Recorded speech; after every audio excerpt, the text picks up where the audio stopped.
¿Qué tal? ¿Cómo le va? Buenas noches. Gracias por estar como siempre en otro miércoles de Hoy por Hoy. Hoy vamos a hacer, en este caso, una charla. La charla justamente es para aprender particularmente, ¿no? Es algo que tenemos que aprender y mucho. Venimos muy atrasados cuando hablamos de discapacidad particularmente. Nos vamos a centrar en el autismo. Vamos a tratar de escuchar, vamos a tratar de aprender, como decíamos recién, y tratar de sacar todas las dudas, ¿no? En cuanto a lo que es justamente este trastorno del espectro autista, en donde, por lo menos en la República Argentina, hay pocos datos. Se estima que alrededor de 500.000 de personas padecen, ¿no? Estos distintos tipos de trastorno de espectro autista, pero particularmente hay muy poca información en cuanto a lo que hay que, en este caso, conocer y proceder, particularmente con este tipo de temas. Y muchas veces lo que vamos conociendo, o los datos, y realmente o el aprendizaje que vamos llevando a la vida son gracias a las agrupaciones, ¿no? Las agrupaciones que están detrás de justamente tratar de cambiar muchas veces estos tipos de vínculos a través de las instituciones, a través de las capacitaciones. Bueno, es un trabajo arduo que llevan adelante y que, por ejemplo, acá en la ciudad de Roldán, uno de los casos es Padres de Autismo Roldán, que vienen haciendo desde hace muchísimo tiempo un trabajo incansable a la hora de concientizar fundamentalmente a la población, entre otro tipo de cosas, ¿no? Pero que realmente la parte importante de dar información y de concientizar a toda la población de justamente lo que representa, ¿no? El autismo. Y vamos a hablar de este tema y tenemos la amabilidad de tener aquí a Sabrina Gamuto, que ya yo digo que es una amiga de la casa, ¿no? Porque sí, realmente ha pasado siempre, Sabri. Gracias por venir, ¿eh? No, gracias a ustedes siempre por tenernos en cuenta y bueno, por seguir visibilizando. Bueno, quiero empezar hablando un poquito sobre, primero, el caso particular tuyo, tu caso, ¿no? ¿Cómo fue? Estamos hablando de Yair. ¿Yair cuánto tiene hoy? 14 años. 14 años. Ya secundaria. Segundo año de secundaria, exactamente. Bueno, ¿cómo fue ese primer momento? ¿Cómo se dieron cuenta que Yair por lo menos tenía comportamientos en los cuales tuvieron que prestar un poco más de atención? Y la verdad que nosotros lamentablemente tuvimos un diagnóstico tardío, digamos, a comparación de lo que hoy vemos que por suerte, por todo esto que vos decías, de tanta visibilización y educación a la sociedad, hoy en día los chicos llegan al diagnóstico 2 años y medio. Pero nosotros tuvimos el diagnóstico de nuestro hijo a los 5 años. Sí. O sea que bastante tardío. En realidad veíamos cosas, pero éramos papá primerizo. En el caso de mi marido, un papá por ahí más grande también, entonces como muy sobreprotectora en algunos casos. Nos había costado muchísimo, tuvimos pérdidas de embarazo, entonces antes. Claro. Entonces, bueno, un cúmulo de cosas que familiarmente veníamos pasando que hacía que no viéramos un montón de cosas. Claro. En el medio de todo eso, bueno, pérdida de familiares muy cercanos a la familia, la mudanza de Rosario hacia Roldán. Entonces, como que él no hizo jardín maternal, digamos, directamente salita de 4. Entonces, ahí es donde los docentes fueron, en nuestro caso, los que empezaron a ver ciertas cuestiones, ¿no? Lo primero que vieron es el tema del lenguaje. Entonces siempre pensamos a lo mejor, bueno, necesita fonoaudióloga, tiene algún trastorno, ¿no? de lenguaje simplemente. Las chicas del jardín en su momento tampoco sabían demasiado, entonces claro, bueno, notaban ciertas cuestiones y que el desarrollo del habla no estaba a la par de sus compañeros. Y ahí cuando nos dijeron, es como que nosotros como papás nos dijimos, bueno, sí, es real, porque teníamos su hermanita que tenía 2 años menos y ya él tenía 4, la hermana tenía 2 y hablaba más que él, claro, ¿viste? Entonces claro, era como medio raro todo. Entonces empezamos con tratamiento fonoaudiológico, después ya cuando empezó el preescolar en la escuela Pedro Durst, ahí la docente también empezó a ver que no solo era el tema del lenguaje, sino ciertos comportamientos muy diatípicos, digamos, para su desarrollo, digamos, claro, el desarrollo típico, justamente. No sé, de sensorialmente tocar cosas y ponerse a llorar, entrar en crisis, o no querer tocar la media luna, no querer estar con los chicos y se metía abajo de la mesa, no querer sociabilizar, no poder hacer un juego, viste, así con el otro. Claro. Bueno, no tolerar muchos estímulos, un montón de cosas, y la docente tampoco, sin saber que era autismo, o sí, no sé, nunca se lo pregunté. Empezó a ver ciertas cosas, entonces me dijo, mira mamá, también hay temas de conducta, no solamente es el habla. Cuando me empezó a decir esas cosas, yo decía, pero si en casa no hace nada de todo claro, eso, ¿viste? Era medio raro. Pero bueno, después obviamente con el tiempo uno aprende, pero por supuesto que en casa no iba a hacer eso porque era su zona de confort y donde está era todo predecible, ¿no? Cuando uno después sabe un poco más de autismo, sabemos que todo lo inesperado y todo claro, lo que no es tan anticipado para ellos es un mundo. Y en la escuela, como en la vida misma, está lleno de cosas que aparecen de repente, digamos, no se puede prever todo. Y bueno, ahí empezamos con una psicóloga y ahí después tiene un tiempo bastante largo, porque la psicóloga tampoco nos quería dar el diagnóstico, no quería la etiqueta. Sí. Entonces, bueno, tuvimos esa cuestión y casi terminando los 5 años, te diría. Mirá. Llegamos al diagnóstico. ¿El diagnóstico que lo da la misma psicóloga? No, ella no me lo quiso. No lo quiso dar ella, la fonoaudióloga nos deriva a una neuróloga. Mirá. Y ahí la neuróloga cuando fuimos, nos explicó todo y realmente, bueno, nos dijo que en su momento era TGD no especificado, que era trastorno generalizado del desarrollo. Antes, digamos, con el manual de psiquiatría, digamos, los diagnósticos tenían diferentes títulos, para decirlo, claro. Diferentes tipos, ¿no? Claro. TGD común, TGD no especificado, autismo en la niñez, bueno, un montón de cuestiones que nada tenían que ver. Que hasta el momento ustedes como familia no estaban al tanto, ¿habían escuchado en algún momento? No, aparte me dijeron TGD y yo pensé que era un trastorno madurativo, algo del lenguaje, no sabía que estaba dentro del autismo. Mirá. Como que no entendía nada, nadie nos explicaba nada. Sí, la neuróloga nos sentó y nos explicó realmente. Bueno, después con el tiempo los manuales también cambiaron y hoy en día es todo TEA. Claro. Que ahora también hay un tema con el tema de la palabra trastorno, ¿viste? Porque suena muy feo, como que hoy en día la perspectiva, ¿no? De los nuevos paradigmas, digamos, de la discapacidad es el hecho de no poner un título, digamos. No, y de la diversidad en sí, o sea, somos todos diversos. Perfecto. Entonces, es como el nuevo paradigma es un paradigma social, digamos, en el sentido de que no es la persona con discapacidad o con una determinada condición la que está fallada, digamos. Perfecto. Sino que tiene diferentes niveles o necesidades de apoyo porque el entorno no le provee a esa persona lo que tiene que tener, desde una rampa hasta una accesibilidad cognitiva, ¿no? En el caso de los chicos con autismo, a lo mejor cartelería con pictograma en toda una ciudad, cosas totalmente. Así, ¿no? Y que antes el viejo paradigma de la discapacidad era un paradigma médico donde estaba enfocado en que la persona era la fallada, la persona con discapacidad, era que había que hacerle tratamiento, era que había... Bueno, hoy en día las cosas fueron cambiando y ahí es donde también esto de la palabra trastorno queda un poco, viste, desenfocado. Mirá. Entonces los papás y las agrupaciones en general y las personas adultas autistas hablamos de SEA, que es condición del espectro autista. Perfecto. Que es más como una manera diferente de ser, digamos. Entonces entraría dentro de lo que es la neurodiversidad. Genial. Sabri, desde ese momento me imagino que es empezar a conocer, es empezar también a capacitarse. ¿Cómo fueron también los primeros años, ¿no? Teniendo en cuenta que, bueno, además de capacitarse, también tenían que tratar de llevar adelante la vida propia de Yair, ¿no? Sí, lo primero que se te viene el mundo abajo. O sea, nosotros siempre decimos, o sea, todas las familias cuando nos dan un diagnóstico, sea cual fuera, vivimos un duelo, como cuando vivís, cuando se te muere un pariente o alguien que uno ama. Porque todo ese proyecto de hijo que uno anhela, ¿no? Se te viene el mundo abajo, aparte no sabes a dónde correr, no sabes qué hacer. La burocracia de un montón de cosas, todo lo que necesitan, la primera infancia, de los tratamientos, de las integraciones para la escuela, un mundo nuevo que vos decís, ¿a dónde voy? ¿A dónde corro?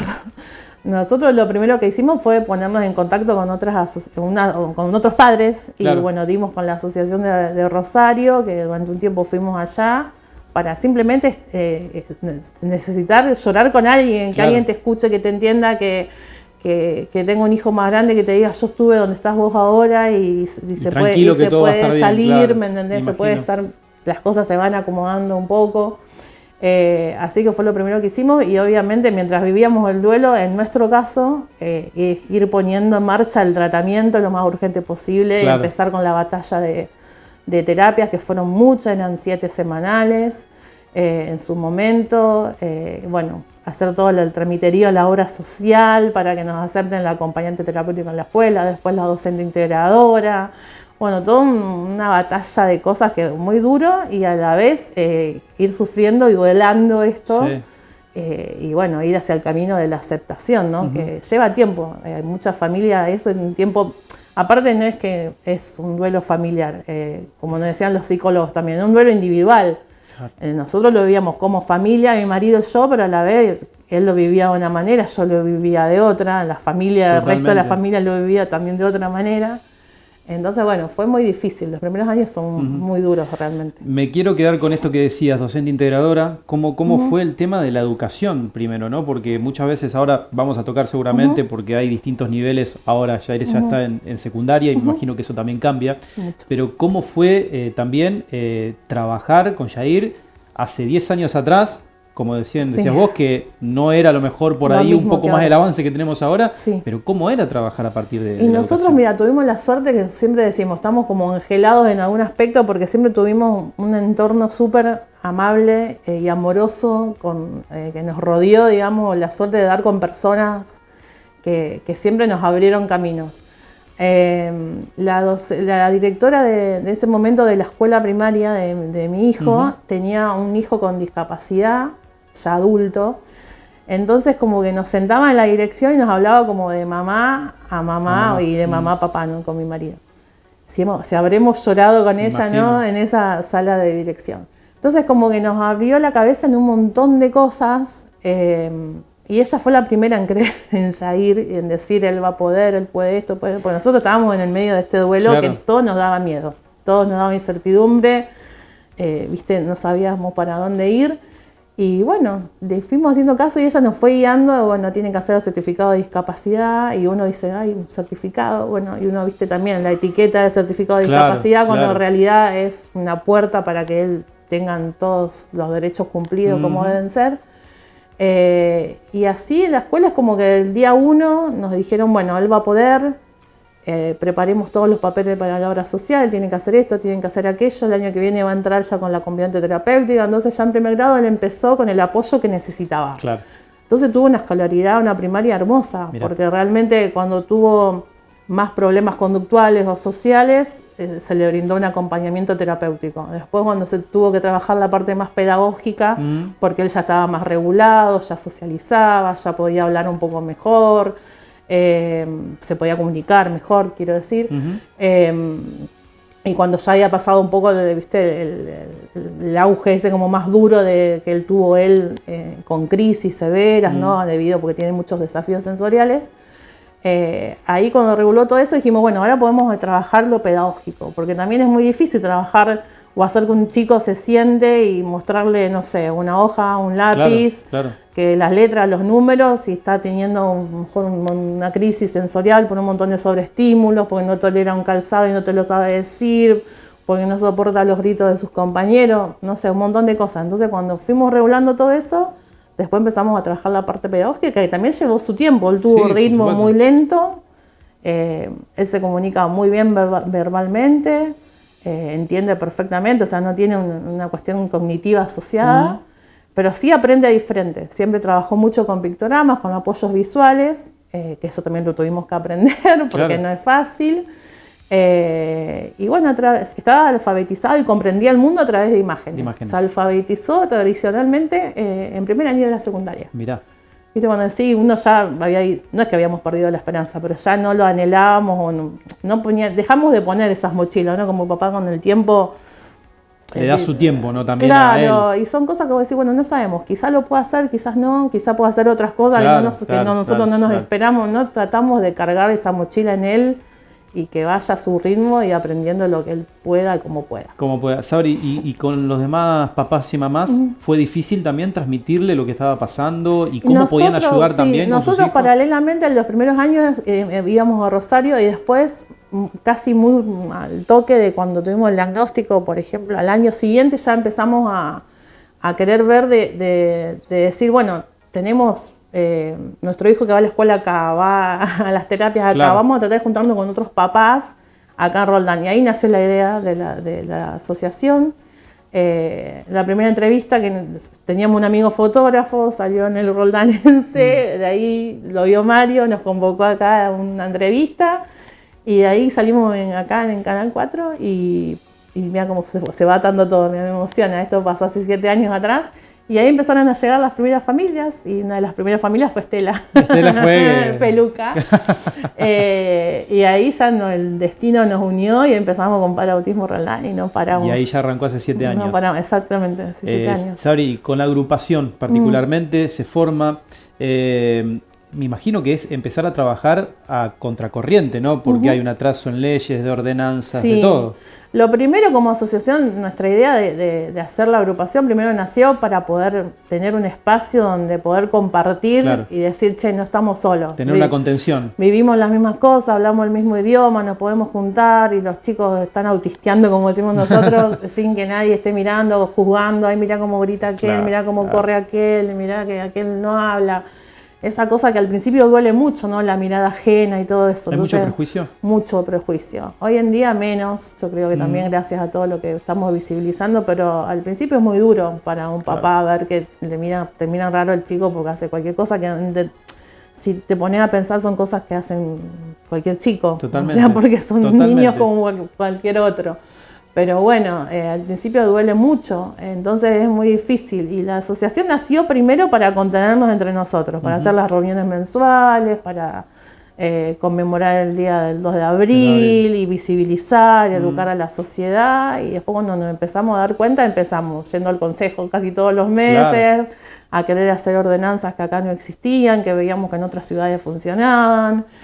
Bueno, la lucha por el tema de la pirotecnia que nos llevó muchos años, el área de discapacidad. Cuando nos dimos cuenta estábamos accionando y haciendo políticas públicas nosotras, ¿viste? Exactamente.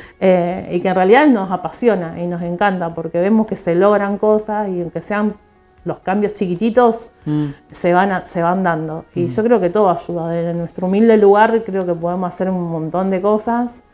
Y concientizar incluso a los políticos que son los que deben poner en agenda pública la discapacidad. Cuando ustedes arrancan con la agrupación y que empiezan también a capacitar y empiezan también a hablar de autismo, también es capacitar, digo, a los docentes, como decía recién, a los políticos, ¿no? Ni que hablar.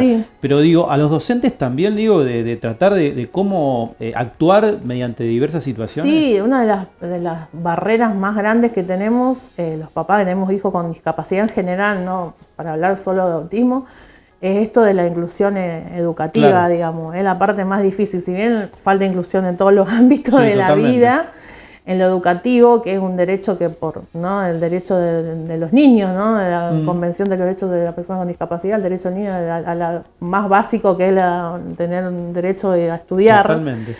Bueno, eso ya está vulnerado. Ya desde un primer momento, a muchas instituciones uno dice, bueno, vengo a anotar a mi hijo, ay, tiene autismo, ay, bueno, no hay cupo, ¿me entendés? Después te llamo. Bueno, hemos tenido que intervenir en un montón de cuestiones, así tan cruel como suena. Increíble. Entonces, la primera barrera es no querer tomártelo. Después la segunda barrera por ahí es a lo mejor tomarlo, porque hay muchas instituciones y muchas escuelas que temen, ¿no?, lo desconocido. Hoy no tanto ya, porque hay un camino recorrido. La mayoría de los chicos de la asociación están en escuelas comunes de la región. Pero bueno, los docentes te piden auxilio a nosotros como asociación. Y hace un tiempo esta parte empezamos a decir, bueno, ¿por qué no? Además nosotros traemos profesionales que dan capacitaciones por año siempre.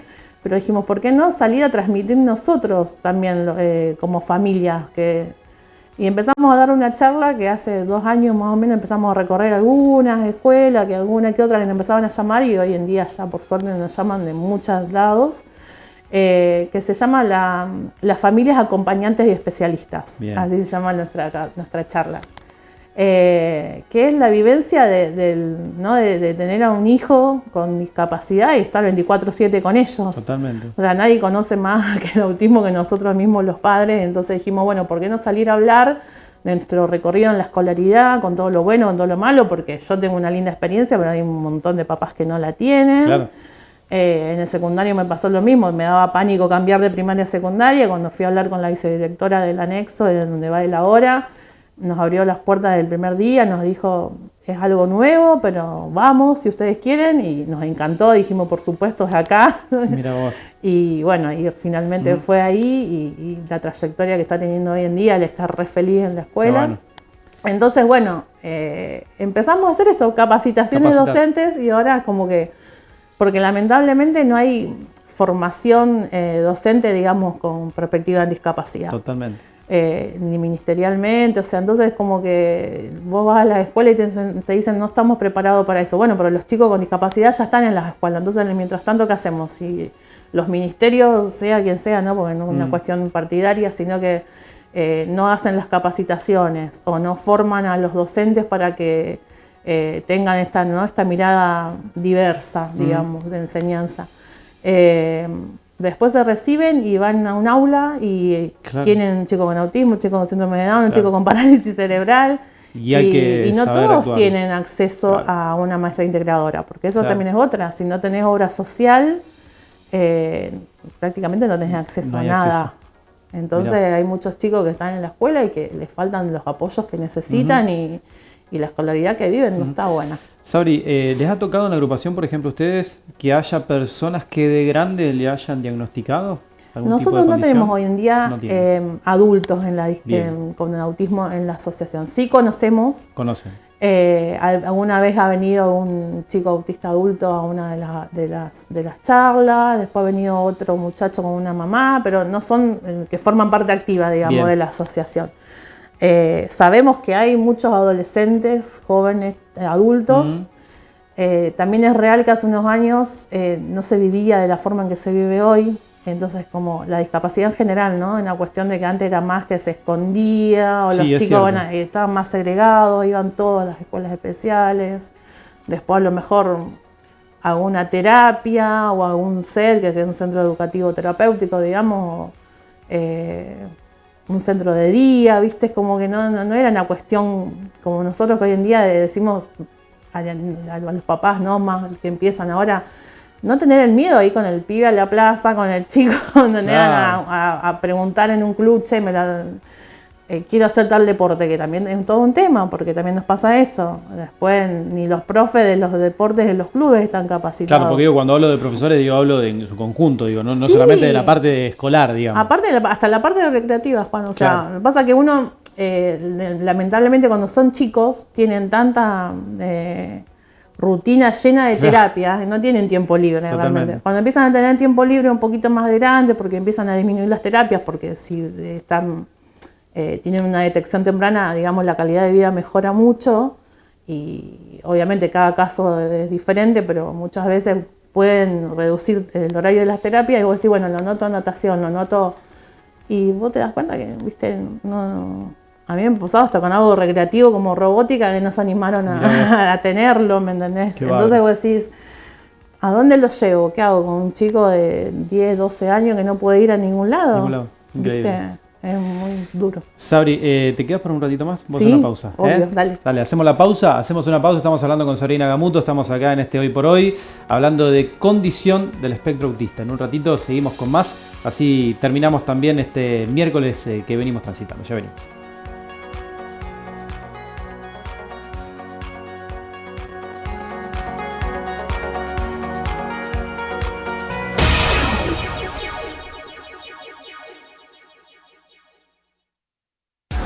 Monumental Bar sigue creciendo en Ruta 11, esquina Martín Fierro de Capitán Bermúdez, en el límite con Fray Luis Beltrán.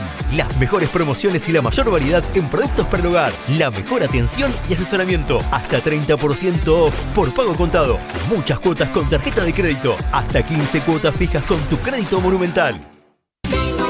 Bingo Interclubes ya es un clásico. Y vuelve con la más maravillosa fiesta de premios del mejor bingo en vivo del país. La edición 2024 es extraordinaria. Pedísela a clubes e instituciones y a los mejores vendedores del país. bingointerclubes.com.ar 0800 888 3471. Bingo Interclubes es un clásico.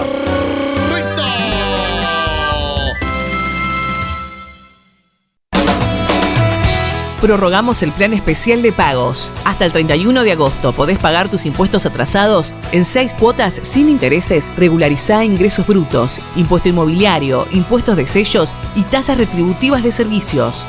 Los agentes de retención y percepción también podrán obtener los beneficios del plan. Generá tu plan hasta en 6 cuotas mensuales y consecutivas sin intereses de financiación. Podés incluir deudas hasta el 30 de abril de 2023. Más información en www.santafe.gov.ar/API. Administración Provincial de Impuestos. Provincia de Santa Fe.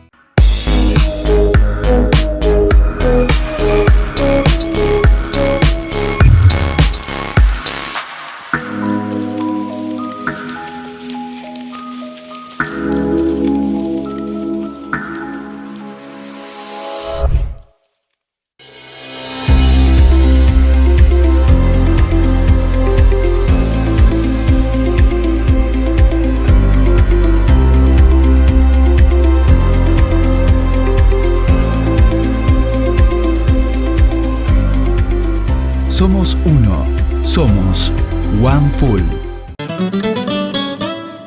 Todos los jueves, desde las 9 de la noche, te esperamos en la pantalla de Canal 4 Regional en Con Alma de Pueblo. Un programa para disfrutar en familia de cultura nacional y latinoamericana. Jueves, 21 horas. Los esperamos.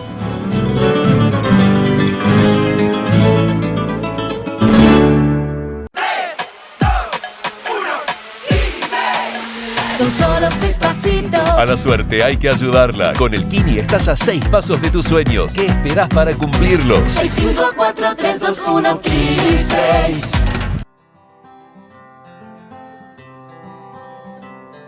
¿Quieren escuchar y ver música de otras épocas?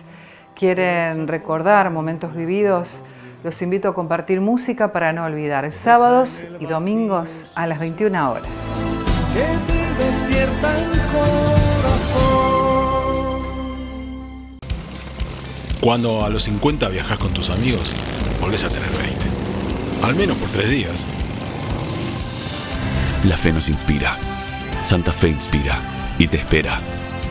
Turismo Santa Fe Provincia.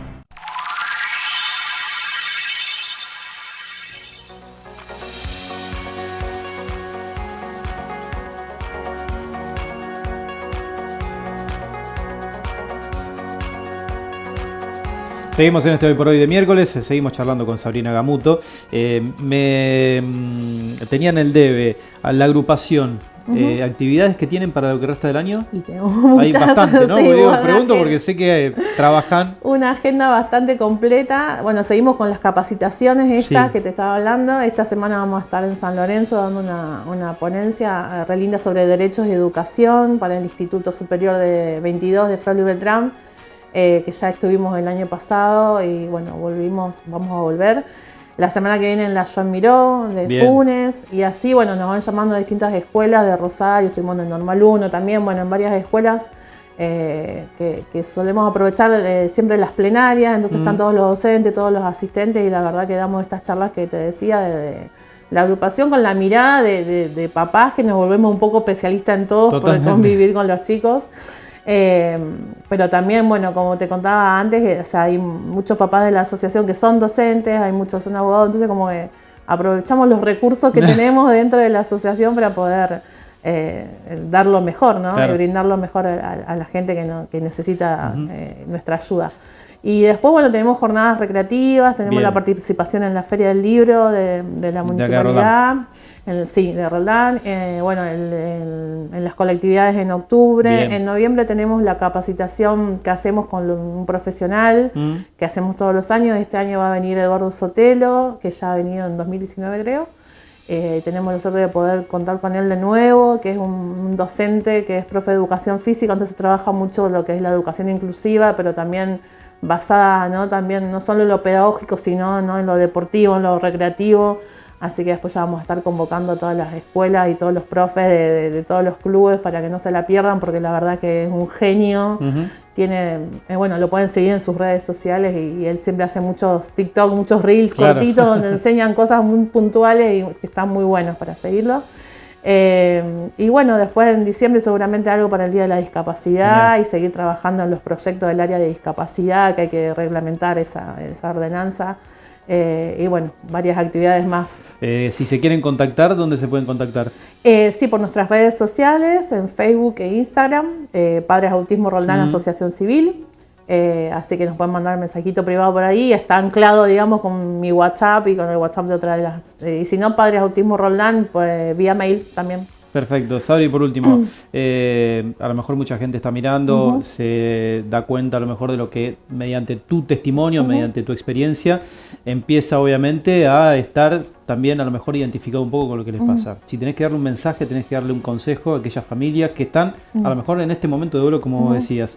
¿Qué le podés decir? Es fuerte, pero bueno, esto que te decía antes, que por ahí, si yo me hubiera visto hace 10 años atrás en cómo está mi hijo hoy, hubiera dicho, ¿por qué lloro tanto? Claro. ¿No? Porque la verdad es que después el proceso es duro, es muy doloroso, hay que transitarlo. Siempre aconsejamos el hecho de buscar a alguien que esté viviendo lo mismo o algo parecido a vos, alivia mucho el sentirte acompañado. Para mí el sostén más grande fue mis amigas, compañeras, mi familia de la asociación, y que bueno, después creció tanto, ¿no? Pero creo que sin ellos no lo hubiéramos podido salir adelante como salimos. Y bueno, esto, ¿no? de sentirse acompañado y saber que otro está pasando lo mismo que vos, que se puede darle a los chicos los tiempos que necesiten, que no son los mismos que los nuestros. Total. Siempre la palabra mágica que yo siempre digo es la paciencia, que es muy difícil de incorporarla, y bueno, y tratar de educar al prójimo todo el tiempo, en cada detalle a donde vayamos, porque esos son los pequeños cositas que hace que la sociedad cambie, ¿no? Y que el día de mañana nuestros hijos, cuando sean jóvenes y adultos, se encuentren con una sociedad realmente inclusiva. Preparada, totalmente. Sabri, gracias. No, gracias por venir, gracias por el trabajo, gracias a la agrupación, porque eso es muy importante. Vos dijiste, hacen políticas públicas, y eso me parece que, por lo menos en el camino que hemos recorrido hasta hoy, gran parte y gran responsabilidad tienen, así que gracias por eso. No, por favor. Gracias.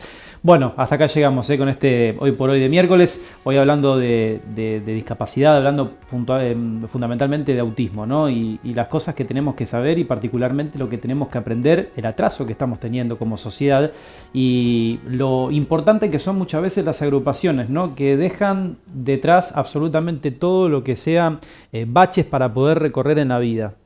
Se reinventan, van adelante y hacen este trabajo que muchas veces las organizaciones políticas, o a lo mejor el Estado propio la tendría que hacer, pero como no las hacen, están las agrupaciones que trabajan con esta seriedad para que todos aprendamos, o por lo menos para que todos vayamos avanzando en materia de políticas públicas, y cuando hablamos nada más y nada menos que de inclusión, y hablamos de discapacidad. Así que siempre es importante escucharlos y siempre es importante aprender. El próximo miércoles nos reencontramos como siempre con más Hoy por Hoy. Que tengan una linda semana. Hasta la próxima.